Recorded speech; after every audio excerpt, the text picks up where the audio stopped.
mensagem que fala de Jesus, uma mensagem que vai nortear a sua vida, uma mensagem que vai te direcionar, uma mensagem que vai levar você a fazer uma reflexão. E hoje nós estamos com um tema que eu acredito que é também de grande pertinência para todos nós, que é propósito da primeira vinda de Jesus a este mundo. Quais são os propósitos? Todos nós sabemos que plano é uma coisa, propósito é outra coisa. E é claro, eu quero falar nesta noite especificamente sobre o propósito da primeira vinda de Jesus a este mundo. O nosso texto ouro, o nosso texto-chave está baseado principalmente em João, Evangelho do Senhor Jesus, segundo escreveu João, no capítulo de número 14 e versículo de número 6, aonde está escrito que ele é o caminho, a verdade e a vida, né? A vida, digo. Então, esse, na verdade, é um dos primeiros propósitos de Jesus a este planeta Terra. Ele veio apresentar-nos o caminho, a verdade e a vida. Vida esta que é uma vida abundante, vida esta que é uma vida transbordante, vida mesmo é vida com Jesus. O caminho, porque ele é o único caminho, né? Ele não é um dos caminhos. E a verdade, porque a verdade absoluta não está em outra pessoa, senão na pessoa bendita, santa e sacrossanta, que é a pessoa de Jesus. Sejam todos bem-vindos, sejam todos mais do que bem-vindos a esta noite, mais essa mensagem de reflexão, onde nós vamos então, a partir de então, falar sobre esse tema específico. E eu acredito que Deus tem uma palavra direta, incisiva, positiva ao teu coração. O segundo propósito que nós queremos nesta noite dizer é que ele veio tornar o diabo impotente, aniquilando o seu império. Hebreus capítulo 2, versículo 14. A Bíblia é muito enfática em falar sobre esse nosso inimigo, arco-inimigo da igreja, arco-inimigo do povo de Deus. Enfim, inimigo mesmo é aquele que não come, que não dorme, que não cansa e alimenta-se do fervor da nossa magna igreja, ou melhor, da magna igreja que Jesus instituiu, e que ele disse que as portas do inferno não prevalecerão contra ela. Isso é um fato, né? As portas do inferno não prevalecerão contra a igreja de Cristo. E o texto que nós estamos falando aqui, que ele veio para tornar o diabo impotente, aniquilando o seu império, está em Hebreus capítulo 2 e versículo 14. Um dia desse, um jovem me perguntou assim, pastor Edivaldo, Jesus desceu às partes mais baixas da terra, isto é, Jesus foi ao inferno e tomou a chave do inferno e da morte? Então, é claro que esse texto está bem explícito na carta de Paulo, na epístola de Paulo aos Efésios. Se você ler, você vai encontrar esse texto ali, não explicado, não desta forma, né? Como nós estamos dizendo. Eu estou simplesmente citando, mas quando se trata principalmente, né, da ressurreição de Cristo, é um fato importante nós entendermos que quando ele morre, ele perdoa todos os meus pecados, mas quando ele ressuscita, ele justifica-me pela fé. Nós somos justificados pela ressurreição. Então, se ele tivesse só morrido, por certo nós poderíamos estar servindo outros deuses, mas como ele morreu, morreu e ressuscitou, morreu e está vivo, morreu e esta, na verdade, é o nosso estandarte, né? Morreu e ressuscitou, por isso vive a minha fé, por isso vive a minha esperança, por isso vive o meu amanhã, por isso eu posso crer no amanhã, porque Jesus está vivo. Em detrimento das outras religiões, em detrimento dos outros povos que seguem outros deuses, né?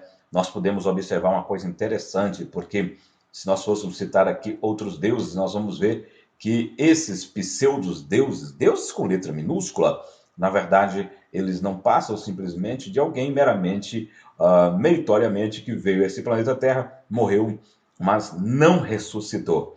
Eu acho interessante quando a gente fala da ressurreição de Jesus, porque quando eu falo da ressurreição de Jesus, estou falando do domingo, né? Em contrapartida, nós observamos que a sexta-feira, por exemplo, muito obrigado, Maria, né? 395 que está curtindo aí, gratidão por sua vida, por você estar aqui. Lembrando que quando nós falamos da sexta-feira, a sexta-feira é sagrada para os muçulmanos, o sábado é um sinal para os judeus que ainda guardam a lei, mas o domingo é uma cortesia para os cristãos. Pode observar que as igrejas estão mais repletas, estão mais cheias no domingo, justamente porque o domingo é o domingo da cristandade. Então vamos lá. O terceiro propósito da primeira vinda de Jesus a este mundo é que ele veio para os que eram seus, e os seus não o receberam. Guarde bem esta palavra, os seus não receberam, conforme está em João, no capítulo 1 e versículo 11. E nós observamos, é Marisa, né? E nós observamos muito bem que uma das coisas que eu penso que foi uma das maiores tragédias, uma das maiores tristezas que houve, principalmente para com o povo judeu, foi eles ter virado as costas para Jesus, não reconhecerem ele como Messias, como enviado, né? Bruno Melo, seja bem-vindo, Deus abençoe. E assim nós observamos que aquele povo até hoje vive em conflitos, né? Quantos são os conflitos que Israel tem vivenciado pelo fato da sua própria rejeição, de rejeitar o Messias, por não ter discernimento, por pensar que ele vinha com um caniço de ouro na mão, não é? Por pensar que Jesus ia vir simplesmente coroado com uma coroa pesada de ouro, refinado ouro de Ofir. Todavia, nós precisamos entender que muitas das vezes as pessoas, por desconhecer esse fato específico, por desconhecerem mesmo que Jesus veio, né, veio para suplantar, para desbaratar o nosso adversário, muitas pessoas estão pagando um preço alto. Marisa, gratidão por você que está aí, tá? Você que está curtindo, você que puder, compartilhe também. Eu fico muito grato aqui do outro lado, é claro, lá do fundo do meu coração. Então, o terceiro propósito que ele veio para os que eram seus, e os seus não o receberam. O quarto propósito da primeira vinda de Jesus aqui é que ele veio-se para apresentar como luz do mundo, conforme João capítulo 8, versículo 12, conforme o capítulo 9 de João também, versículo 5, conforme Lucas capítulo 2 e versículo 32. É tão interessante nós pensarmos que ele veio para apresentar-se como luz do mundo, porque a Bíblia diz em Gálatas, no capítulo 4, versículo 4, que a terra estava no seu ápice, a terra estava no seu clímax, a terra estava no seu apogeu de escuridão. Então brilha-se uma luz, né? Quando Jesus nasce, eu fico pensando que coisa interessante quando Jesus nasceu. Sabe por quê? Porque aquele mundo que estava entenebrecido, aquele mundo que estava em trevas, aquele mundo que jazia em toda sorte de malignidade, agora começa novamente uma luz brilhar. A esperança voltou novamente. Olha que coisa linda! Com a vinda de Jesus, com o nascimento de Jesus, da Virgem Maria. Tudo isso tem um significado muito peculiar, muito próximo, muito evidente, muito pertinente a todos nós que o adoramos. Uma outra coisa que me chama a atenção é que quando nós falamos de luz, eu poderia citar 7 tipos de luz, eu poderia falar da luz cósmica, nós poderíamos falar da luz natural, eu poderia falar da luz espiritual, mas também sobrenatural. Mas no importante, não obstante tudo isso, digo, uma das luzes que eu gosto mesmo de falar é esta luz que é inerente, que é parte do próprio Jesus. Aleluia! Onde Jesus chegava, não tinha trevas que poderia, na verdade, não ser compelida.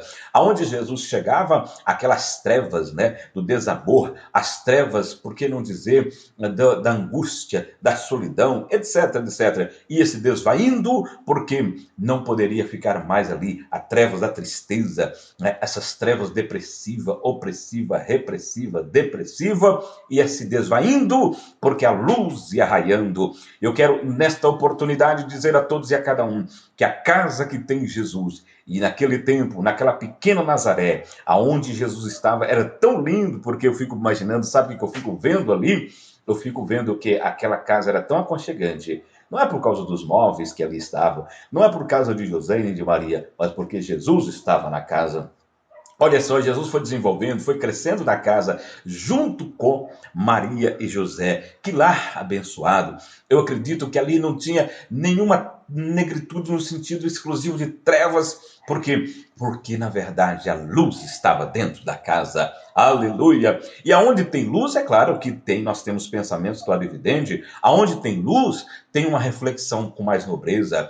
Aonde tem luz, não tem pensamentos de morte. Aonde tem a luz, que é o próprio Jesus, não tem pensamentos que vêm trazer e tirar e roubar e tentar dizimar a paz e a esperança. Outra coisa interessante é que a Bíblia diz que ele veio provar a morte por todos nós. Que coisa interessante. Pedro Alves Cabral não morreu por mim e nem por você. Tiradentes, que veio e fez um grande papel também. Eu conheço a sua história porque fui pastor em Ouro Preto, agora aqui em Minas Gerais. Mas uma coisa interessante é que eles esquartejaram Tiradentes, deixaram suas partes dos seus restos mortais espalhados por diferentes lugares. Mas, não obstante a isso, ele não pôde salvar a ninguém. Se nós olharmos os mártires da história, eles não puderam salvar a ninguém. Maomé não pôde salvar a ninguém. Siddhartha Gautama não pôde. E por que não dizer, todos os mártires não puderam salvar e nem libertar ninguém. Todavia, Jesus veio para que nós tenhamos vida, para que possamos entender que ele veio para provar a morte por todos nós. Eu lembro de um dos maiores gritos, né, da cruz do Calvário, quando ele diz assim, Eli, Eli, lema sabachthani, que quer dizer, Deus meu, por que me desamparaste? Porque naquele momento crucial da história, naquele momento do cruzamento da história, onde Jesus estava na cruz do Calvário só, ele estava ali para resolver o problema meu e seu. Porque assim como homem, ele precisava, como homem sem pecado, como homem que não pecou, como homem que é ímpar e único na sua história, como homem, porque ele era o segundo Adão, ele veio para trazer reconciliamento, ou melhor, reconciliar Deus com o homem e nos levar. Nós que estávamos decaídos, nós que estávamos caídos em mazelas e pecados, nós que não tínhamos condição de olhar para cima, porque a palavra homem do grego é antropo, aquele que olha para cima e adora a Deus. Nós que estávamos simplesmente olhando para baixo sem esperança, Jesus chegou e a luz chegou e ele provou a morte para que nós possamos, na verdade, entender que Jesus, ele não simplesmente foi o segundo Adão, porque o primeiro pecou, mas a outra coisa que aconteceu, Thelma, paz do Senhor, irmã Thelma, o que aconteceu é que nessa reconciliação o véu foi rasgado e aí eu posso entrar, eu posso ir até aonde ele está, pela fé, pela comunhão que eu tenho com ele, pela vivacidade que eu tenho com ele, por que não dizer, por prescrutar essa afinidade espiritual de comunhão. A palavra comunhão vem do grego koinonia, que quer dizer não simplesmente uma atribuição direta a Deus, mas também solidariedade. Se nós aportuguesássemos a palavra koinonia, nós íamos ter 3 palavras no português. Mas deixa isso para uma outra época, porque aqui não é aula de teologia. É só uma reflexão sobre o propósito da primeira vinda de Jesus a este planeta Terra. Então eu estou citando agora a quinta fase. Por que Jesus veio a primeira vinda dele? Qual que era o propósito da primeira vinda? E nós estamos falando que ele veio para provar a morte por todos nós, conforme Hebreus capítulo 2 e versículo 9. Uma outra coisa interessante, gratidão a você que está curtindo, gratidão a você que está compartilhando.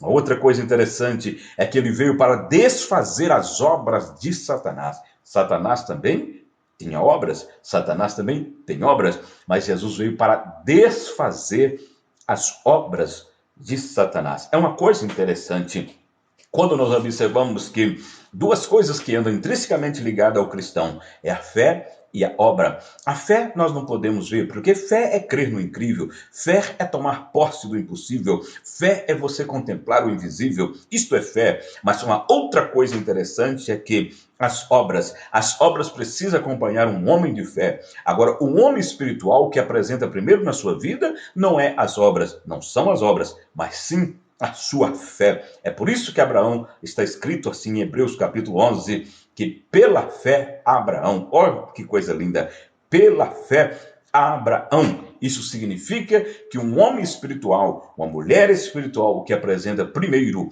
como corolário, que apresenta primeiro como mérito, é a sua própria fé. Eu poderia falar sobre vários tipos de fé. Existe a fé natural, que é essa fé rasteira, que é essa fé do chão. Existe aquela fé que até aquele que bebe, né? Ele diz o seguinte: eu também creio. Eu falei na live esta palavra, olha só que coisa linda.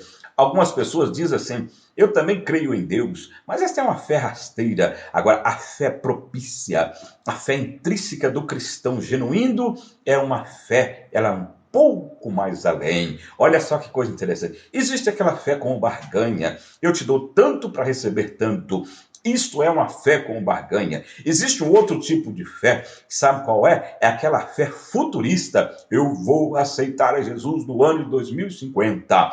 Eu vou entregar a minha vida para Jesus lá para o ano 2300. Isso é fé futurista e está relacionado na Bíblia. Quando eu olho para a vida de Marta, quando eu olho para a vida de Maria, quando eu olho para a vida do seu irmão que estava já 4 dias de estado de putrefação ali, a minha Bíblia diz diretamente, incisivamente, criteriosamente, que quando Jesus falou que ia ressuscitar, porque ele não estava morto, ele dormia, aquela mulher, eu creio que ele vai ressuscitar no último dia, no dia da ressurreição final. Mas Jesus não estava falando para o futuro, Jesus estava trazendo uma palavra para o presente. Eu abro agora um parêntese para dizer a você: Deus quer fazer algo grande na sua vida, mas você pode estar pensando, amanhã. Eu digo, não, o nosso Deus é o Deus de já.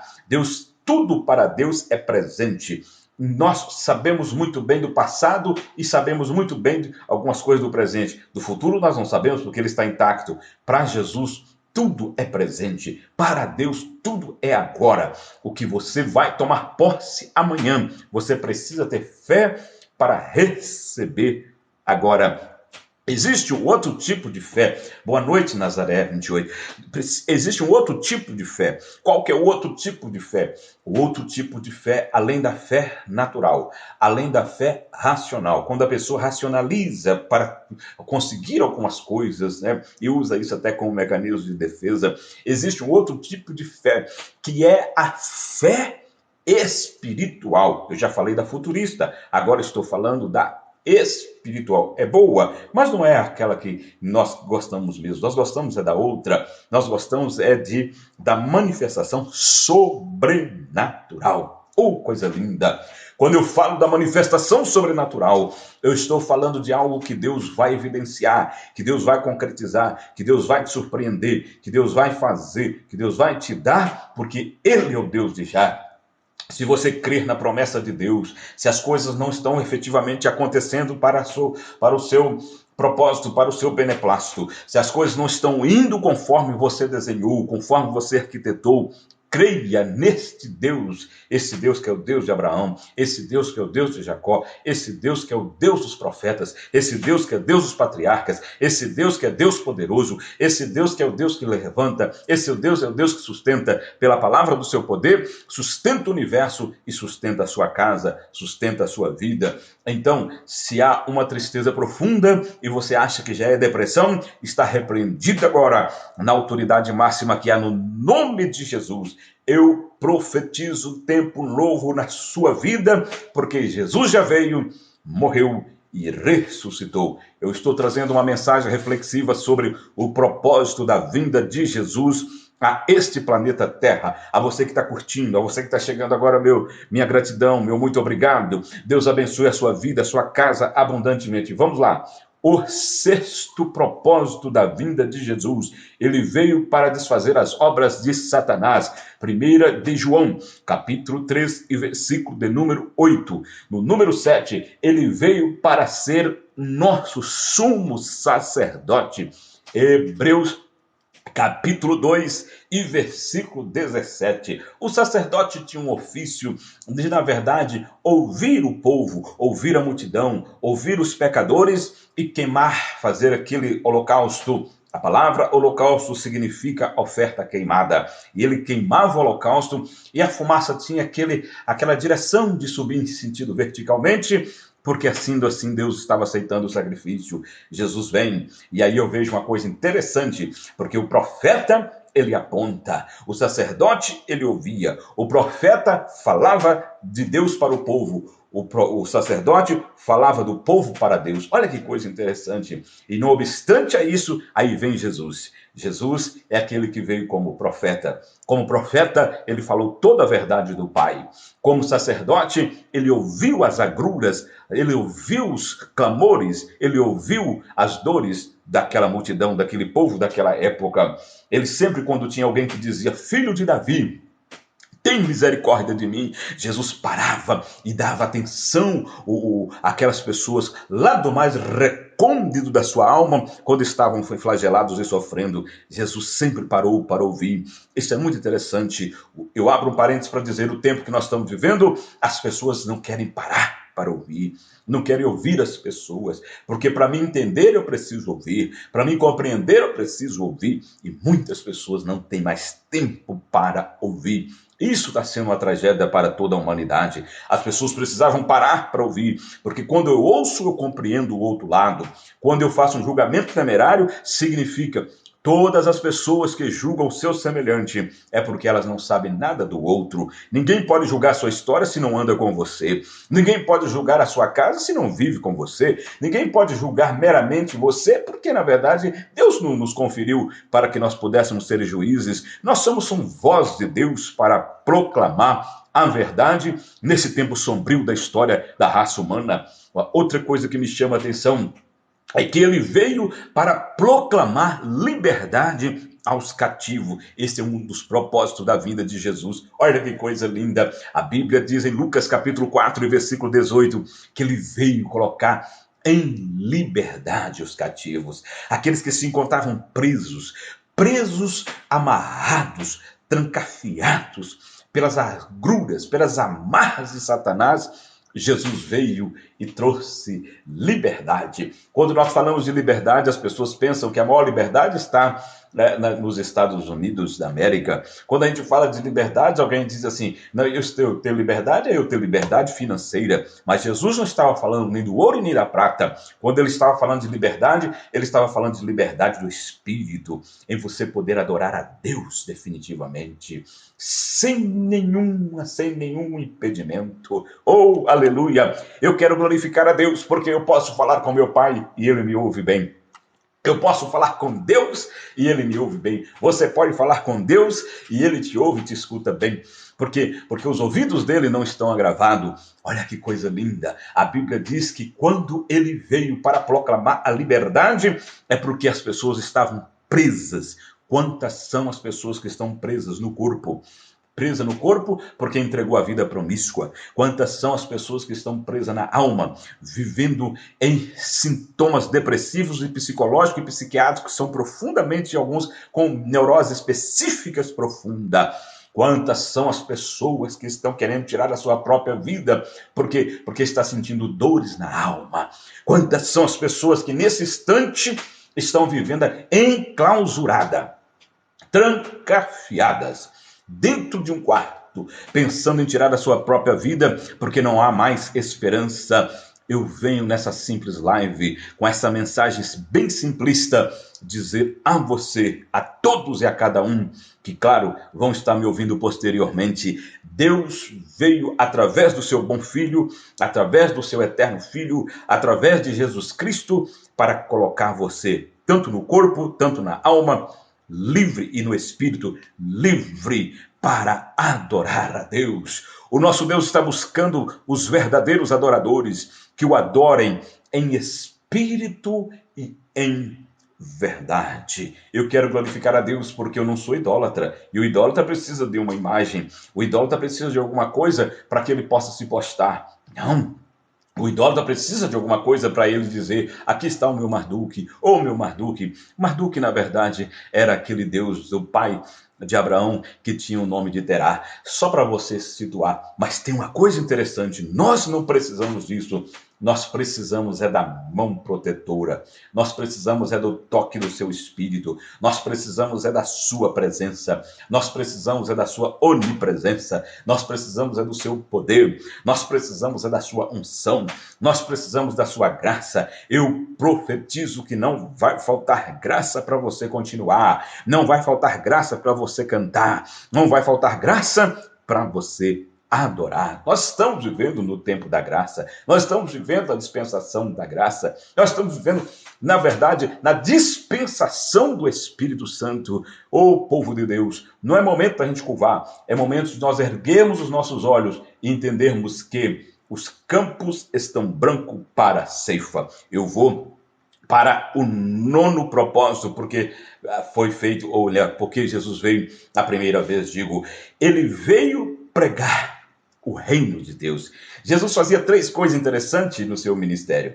A primeira coisa era ensinar. Esse verbo, quando a gente vê ele ensinando, né, é um verbo gerundial, que está no capítulo 4, versículo 23, lá de Mateus. Primeira coisa que Jesus veio fazer, e ele passou 1/3 do seu ministério fazendo, ensinando. A segunda coisa, pregando. E a terceira coisa, curando. Jesus veio fazer essas 3 coisas aqui. Quantas são as pessoas que pensam, Bruno Melo, isso mesmo, 020, quantas pessoas pensam que Jesus, e eles citam isso vulgarmente, né, como se ele fosse pau para toda a obra? Não, Jesus só fazia 3 coisas. O ministério de Jesus dividiu em 3 partes. A primeira parte que ele veio ensinar. Por que ensinar? Porque todos nós nascemos analfabetos. Todos nós nascemos, depois de Gênesis capítulo 3, nós perdemos a capacidade de assimilação, nós perdemos a capacidade de racionalização, nós perdemos muito por causa do pecado. E aqui eu vejo uma coisa: quando Jesus vem, quando Jesus nasce, quando Jesus cresce, aí um dos primeiros fatores, um dos primeiros atos da graça de Deus através da vida de Jesus foi ensinar. Ensinar para quê, pastor Edivaldo? Ensinar para quê, pregador? Ensinar para levar para o céu. Ensinar para mostrar aos homens que quem sabe mesmo é Deus. Ensinar porque todos aqueles que nasceram depois de Gênesis capítulo 3 perderam a capacidade de raciocínio lógico, evidente, e ficaram subjetivos. Ensinar porque Jesus não tinha inconsciente. Tudo para Jesus era consciente. Ensinar para quê? Para levar as pessoas a uma racionalização direta e objetiva de que aqui não é o céu. Tem gente tentando fazer da terra o céu. Isso é um pecado. Isso é uma coisa abrupta à glória de Deus. Isso é um assente à glória de Deus. Aqui não é o céu. Aqui é terra. E tem nome esse planeta, chama Terra. E por isso não faça da terra o céu. E nem tente pensar que a terra se assemelha ao céu. O céu é lugar de glória. O céu é lugar da majestade de Deus. O céu é lugar do poder de Deus. O céu é lugar dos serafins. O céu é lugar dos querubins. O céu é lugar do arcanjo Miguel. O céu é lugar da morada de Deus. E Deus não mora na periferia. A Bíblia diz que ele mora no céu dos céus. Oh, coisa linda, coisa maravilhosa.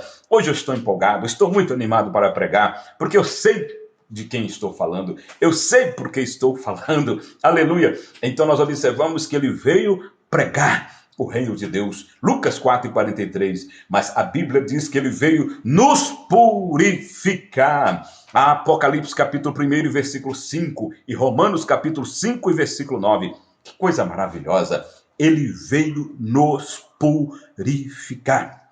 Eu quero citar um texto que está na primeira epístola de João, capítulo 1, versículo 7, onde está escrito assim: se nós andarmos na luz, assim como ele na luz está, temos comunhão uns com os outros, e o sangue de Jesus Cristo, seu Filho, nos purifica de todo pecado. Se dissermos que não temos pecado, enganamos a nós mesmos, mas se nós confessarmos o nosso pecado, ele é fiel e justo para nos purificar de todos os pecados. Filhinhos, não pequeis, mas se porventura pecar, lembre-se que nós temos um advogado para com o Pai. Ele é a propiciação por nosso pecado, não somente por nosso, mas por todo o mundo. Eu citei alguns textos aqui, dá para você dar glória a Deus do outro lado, dá para você sentir a presença do Espírito Santo aí. Eu estou citando a primeira epístola de João, capítulo 1, versículo, parece que 7, acho que eu fui até o número 10 aí, depois você dá uma olhadinha lá. Então, ele veio para nos purificar. Quando eu falo de purificação, eu estou também trazendo o texto, o termo para o presente. Não está escrito que ele nos purificará, não está escrito que ele nos purificou, está escrito que ele nos purifica. Então não importa qual é o seu pecado, não importa qual que é a sua luta em relação aos pecados, né, aos 7 peaks, ou seja, aos 7 pecados capitais, não importa qual seja, o importante é que você entenda uma coisa: Jesus, ele nos purifica, está sempre se referindo ao presente. Então, todo dia, lembre-se: Jesus, purifica-me o meu pecado.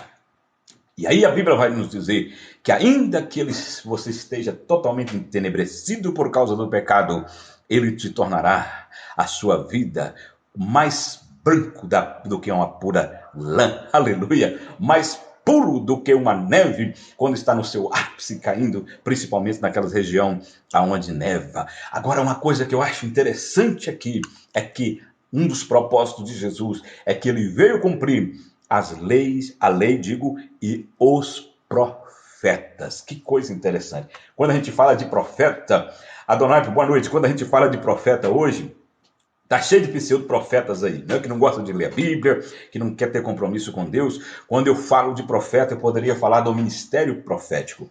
Eu poderia falar do dom profético, mas não vou entrar nesses méritos hoje, não.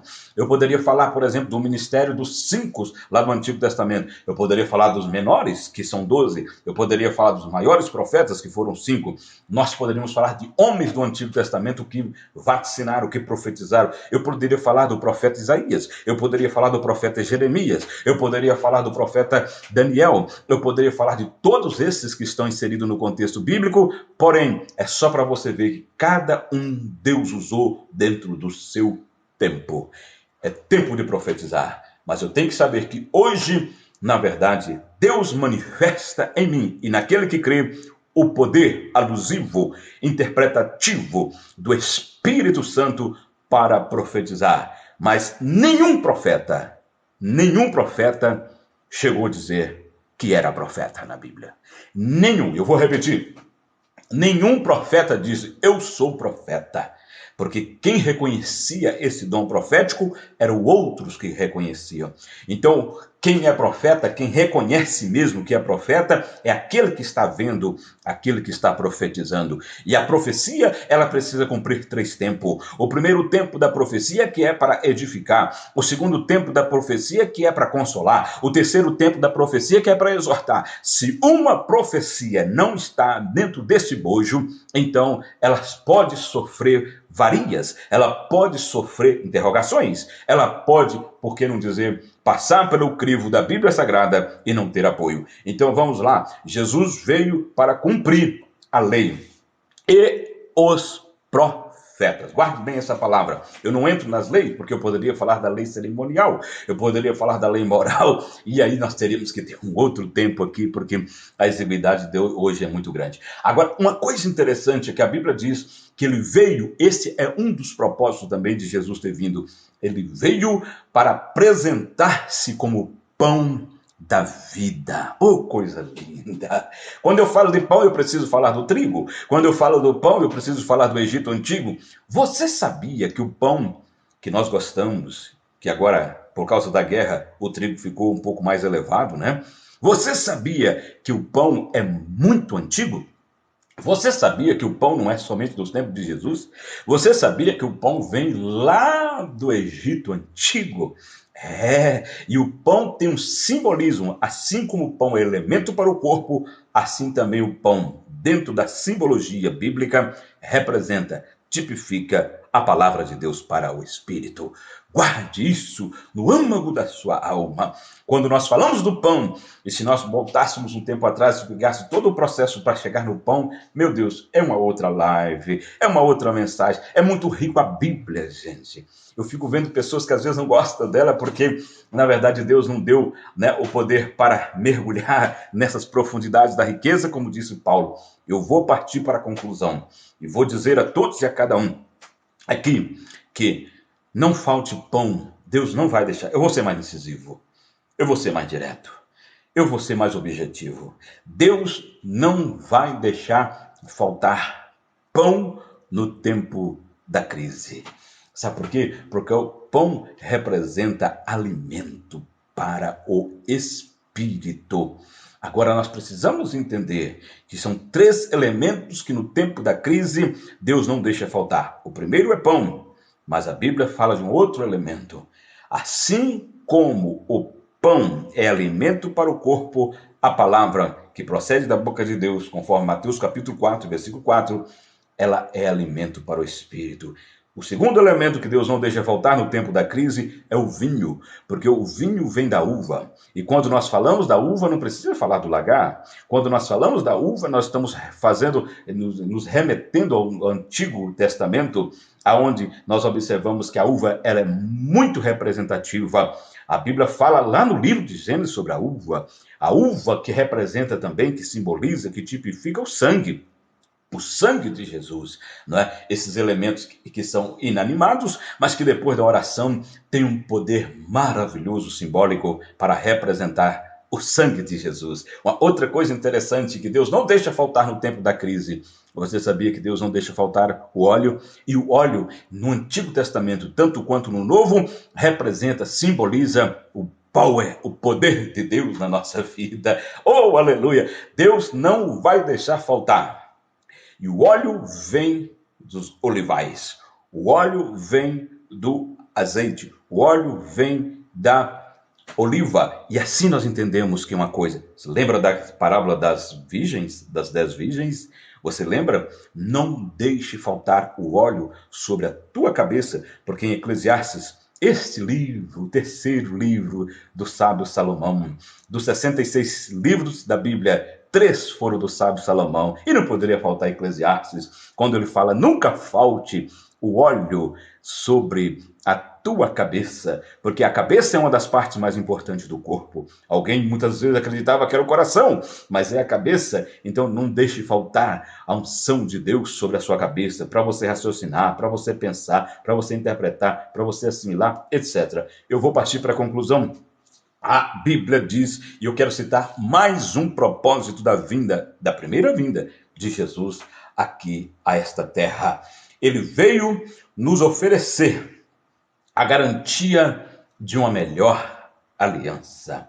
Eu acho que essa eu não vou comentar. Eu vou para 15, porque depois vai ter a segunda parte desta mensagem. E eu vou falar sobre as outras 15 propósitos, digo, por que Jesus veio a este planeta Terra. Eu quero dizer a você que daqui a pouco nós vamos estar orando por você, por sua casa, para que você entenda e creia nesse propósito. Olha só que coisa interessante. 15º, ele veio nos salvar completamente. Se você cita, ou melhor, se você anota, eu cito rápido. Hebreus 7, 25. João capítulo 10, versículo 28. Hebreus capítulo 7, versículo 25. João capítulo 3, versículo 17. Olha que coisa interessante. Eu vou deixar essa mensagem salva lá no vermelhinho. Depois você corre lá que se inscreve, tá? Lá no vermelhinho eu vou deixar essa live salva lá para você refletir depois sobre isso, tá bom? Então, para concluir, eu vou encerrar mostrando. Ele veio para nos salvar completamente. E eu concluo aqui. Primeira fase da salvação. A Bíblia diz que uma vez fui salvo, depois eu prossigo sendo salvo, e em terceiro lugar, uma vez para sempre, serei salvo. Fui salvo, estou sendo salvo e completamente serei salvo. Quando esse corpo que é mortal se desfizer para a imortalidade. Creia na palavra de Deus. Creia nesse Jesus, que um dia nós vamos estar para sempre com Ele, e eternamente, e glorificando, e exaltando, e enaltecendo aquele que vive e reina para todo sempre, aquele que venceu o medo, que venceu a morte, aquele que venceu principados, que venceu potestade, aquele que sempre Deus o conduziu em triunfo e em vitória, aquele que na sua morte ele me salvou, na sua ressurreição ele me justificou. A ele glória para sempre e eternamente. Aquele que um dia prometeu que estaria conosco todos os dias. E quando eu falo todos os dias, eu estou falando de segunda a segunda. Quando eu falo de todos os dias, eu estou falando de segunda a domingo. Quando eu falo de todos os dias, eu estou falando, na verdade, naqueles dias tenebrosos, naqueles dias difíceis, naqueles dias que você não tem palavra, naqueles dias que você não tem aptidão, naqueles dias que você não tem força, naqueles dias que você não consegue se levantar da sua cama. naqueles dias de tristeza. Eu poderia enumerar muitos dias. Jesus disse assim: eis que eu estou convosco todos os dias. Aqueles dias que você tem pensamento de morte, naqueles dias que você pensa que não vai acontecer mais nada na sua vida, naqueles dias que você pensa que acabou, se esvaíram as minhas forças e eu estou morrendo, estou me acabando. Neste dia, Jesus disse assim: eis que eu estou convosco todos os dias. Então não é de segunda a segunda. Não é se o ano é bissexto 366 vezes no ano. Não é os 365 dias do ano se o ano não é bissexto. Não. Não é as 52 semanas do ano. Não. Jesus estava falando direto, objetivamente. Ele estava dizendo assim: eis que eu estou convosco todos os dias. Oh, coisa linda. Oh, coisa maravilhosa. Eu quero orar por você. Deixa na barra da rolagem aqui o seu pedido de oração. Eu quero orar pela sua casa, pela sua vida, pela sua família. Eu quero profetizar sobre a sua vida, baseado no que eu preguei, eu posso profetizar. Eu vou profetizar. Por quê? Porque eu trouxe aqui mais de 20 textos, quase 50 textos bíblicos, mostrando a todos vocês o propósito da vinda do Messias, do enviado, do Hamashia, do Siloé, daquele que veio para restaurar esse mundo pecaminoso, esse mundo de guerras, esse mundo de problemas, esse mundo de decepção, esse mundo de frustração, esse mundo que está balanceando cada dia, parecendo uma rede de dormir, e aonde a humanidade está deitada nessa rede dormindo. É tempo de acordarmos do sono, é tempo de buscarmos mais a Deus, é tempo de aproximarmos mais de Deus, é tempo de orarmos, é tempo de clamarmos, é tempo de invocarmos, é tempo de chorarmos aos pés dele e pedirmos misericórdia ao Senhor. Aqui temos um pedido de oração a Donaipe. Eu quero oração, por favor, vou estar orando pela sua vida agora, Donaipe. A você que tem um pedido de oração específico, deixa na barra de rolagem. Eu quero orar pela sua vida emocional, sua vida psicológica, sua vida motivacional, sua vida espiritual. Deixa aí, eu quero orar pela sua vida financeira, etc, etc. Em todos os ângulos e dimensões da sua vida. Eu oro nesse instante, suplicando da parte de Deus uma benção. Esta mensagem, para você que chegou quase no final, vai estar lá no vermelhinho. Então depois você vai lá, tá? Eu vou deixar ela lá, bem lá no vermelhinho. É aquele vermelhinho que você clica aqui em cima e vai ser remetido a ele lá, tá? Vai estar salvo aí para a glória de Deus. A não ser que o celular aqui me impedir. Mas se o celular não me impedir de baixar ela, ela vai estar salva para a glória de Deus, porque nós precisamos abençoar vidas. Ore comigo nesse instante, Pai, no nome de Jesus. Eu oro suplicando, eu oro pedindo, eu oro implorando, eu oro invocando. Eu peço, Senhor, agora a todos e cada um, Senhor, o Adonai que aqui está, meu Deus, a oração pela família também, agora da Adriana, que pede oração, Senhor, pela sua família, que todas as agruras do inferno, todas as tristezas do inferno, tudo aquilo que vem para roubar a paz, a esperança e o amor, o Senhor veio com o propósito de nos deixar livres e com vida abundante. Eu profetizo vida abundante agora sobre a vida de todos e cada um, e que a bênção do Senhor que enriquece seja sobre a vida dele, sobre a vida dela, Senhor.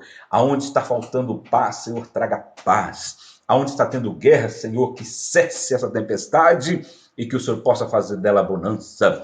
Ó Deus, em nome de Jesus, que as palavras que estão saindo da minha boca, do meu lábio, possa estar indo de encontro com as necessidades, aonde tem agora, Senhor, uma vida que está precisando de uma recuperação, seja ela que esteja num quadro clínico, deitado numa cama, Senhor, acamado, acamada, de vida, papai,